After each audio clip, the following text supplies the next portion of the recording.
again. It's Friday, and I got my face mask. It's almost Easter. And the Easter Bunny brought me an Easter pot because he didn't want to go to the store to get more baskets just for me. But that's okay. Let's see what he brought. It was all dinosaur. Let's see. And a note. Dear Ben. Oh, he says that he gives me permission to tell any kind of stories I want. They don't have to be about him. Thank you, Easter Bunny. Oh, would you like to stay out? Well, in honor of our little friend, the gift from the Easter Bunny, why don't we do some stories about dinosaurs? A few right here. Our first one's gonna be called I'm Bad.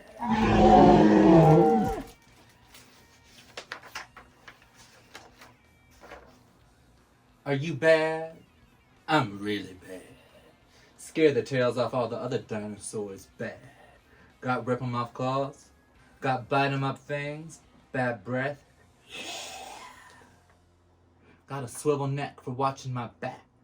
Got broad jump legs and triple digit kick a wampa stompers. Did you just call me baby arms? Long as yours, pal, 20 times stronger, think about it. Are you big? I'm really big. 6 tons of muscle on the hustle big, and my big empty belly is growling for a grub. Watch me catch some tweets. Thwack, whack, crash, crash, jump, jump, jump. Ah, who likes feathers anyway? I smell drumsticks. Shh. It's ambush time. Dum-da-dee-dum-da-dee-dum-ba-dee-bum. Nobody here but us bushes. Incoming! Whoosh! Wing! Oof! Yeah, I hate fast food. What are you looking at, fuzzies? You're not too small to be my meatballs. Stomp, stomp, stomp. Forget you, fuzzballs. I got my peepers on a bigger burger. Hey, where you rushing, reptile? Slow down. I just want to be friends. Nothing I like better than having a friend for supper. Whoa, whoa, whoa, whoa. You gotta back up. Peace, guys. Yikes. Am I ever gonna eat again? There's gotta be food in the forest. I can smell them, but I can't find them. I need chow right now. Mom, I wasn't crying. Nom, nom, nom, nom, nom, nom, nom, nom, nom. All right, take out. Nom, nom, nom. Oh, I love my mom. Nom, nom, nom. And that was I'm Bad. My dinosaur wasn't bad. He couldn't catch anything. Oh well. Now let's read about a really bad thing. Goldilocks. And the 3 dinosaurs by Mo Willems. Once upon a time, there were 3 dinosaurs. Papa Dinosaur, Mama Dinosaur, and some other dinosaur who happened to be visiting from Norway. One day, for no particular reasons, the 3 dinosaurs made up their beds, positioned their chairs just so, and cooked 3 bowls of delicious chocolate pudding at varying temperatures. Oh boy, said Papa Dinosaur in his loud, booming voice. It's finally time to leave and go to the, someplace else. Yes, continued Mama Dinosaur. I sure hope No innocent little succulent child happens by our unlocked home while we are, someplace else.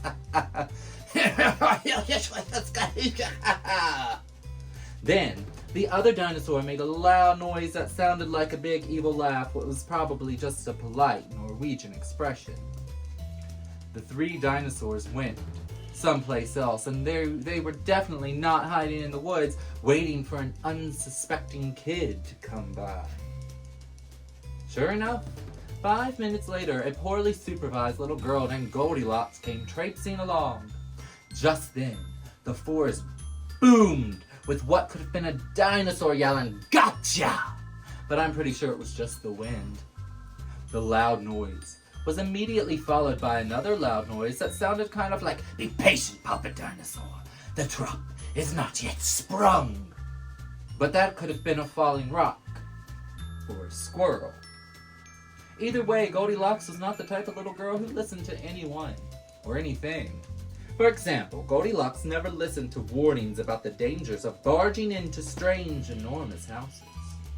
So as soon as Goldilocks came across a strange, enormous house, she barged right in. Inside, Goldilocks immediately smelled the 3 bowls of delicious chocolate pudding. "Mmm," said Goldilocks.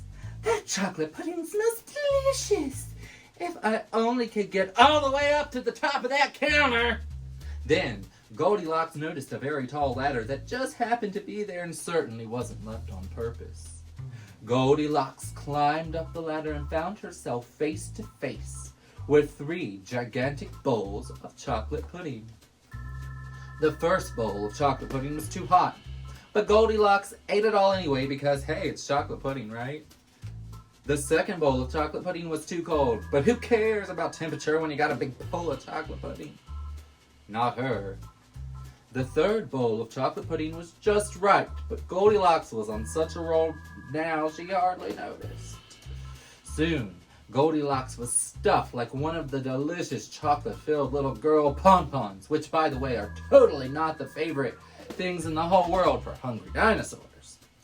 Tired and groggy, Goldilocks noticed 3 chairs in the living room, so she climbed down the ladder and walked out of the kitchen. The first chair was too tall. The second chair was too tall. The third chair was too tall. Goldilocks wasn't going to climb that high just to sit in some chair. So, she hiked over to the bedroom. When she got there, Goldilocks noticed that the beds were also gigantically big. "What is going on around here?" groaned the exhausted little girl. "The bears that live here must be nuts." Just then, the room was filled with a loud, booming noise that was either a passing truck or a dinosaur gloating. "A few more minutes and she'll be asleep. Delicious chocolate-filled little girl bonbons are yummier when they're rested."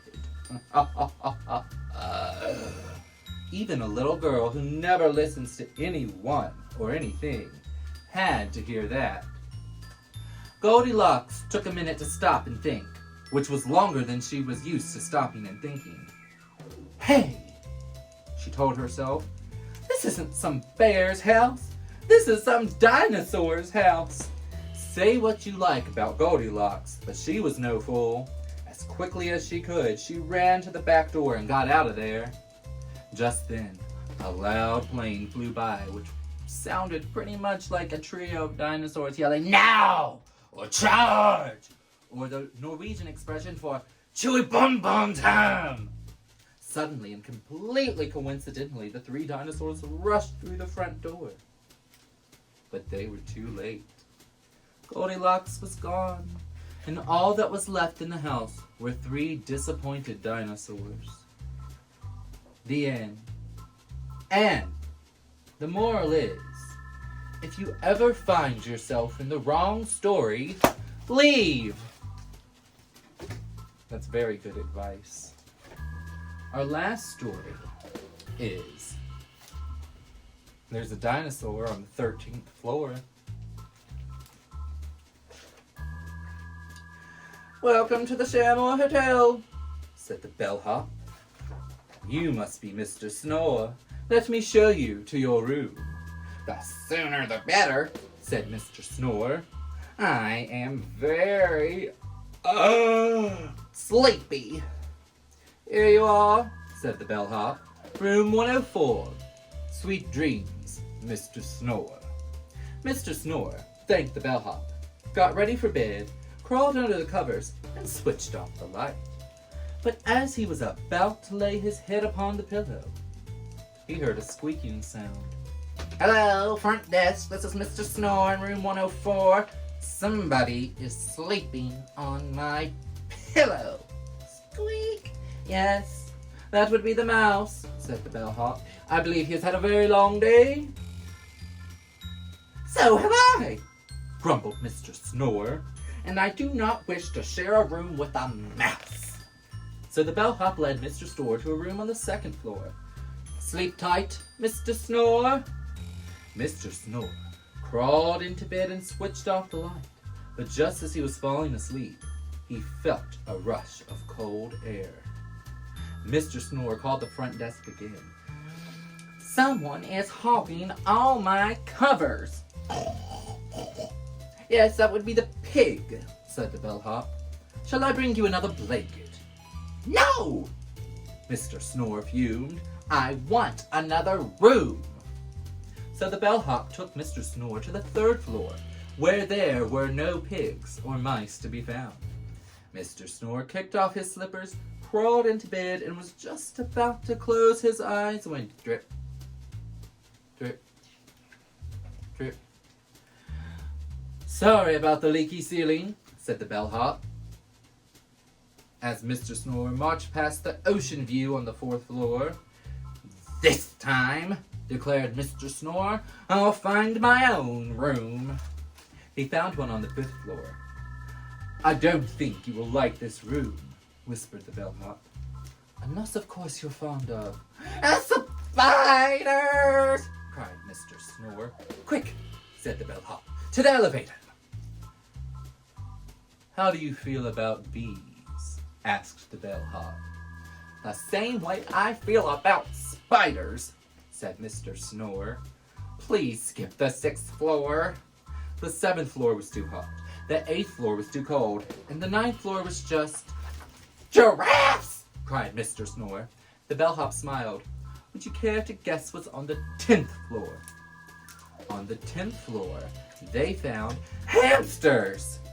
Where are the rest of the giraffes? Asked Mr. Snore. On the 11th floor, said the bellhop. Then I will stay on the 12th, said Mr. Snore. So they went to the 12th floor. Hey, it's empty, said Mr. Snore. No one ever stays in here, explained the bellhop. Perfect, said Mr. Snore as he lay down and shut his eyes. It does tend to get a bit noisy, the bellhop warned.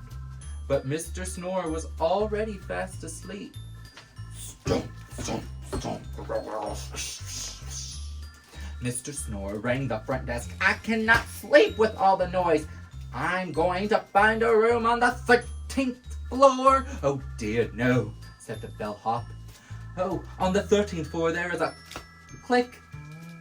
Mr. Snore did not wait to hear the bellhop's warning. He went up to the 13th floor.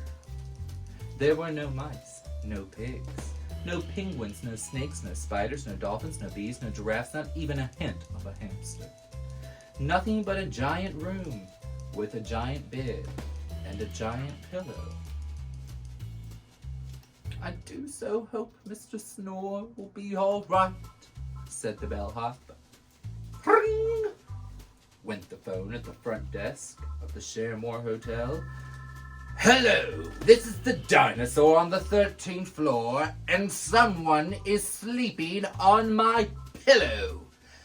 The bellhop sighed. That would be Mr. Snore, he said. He has had a very long day.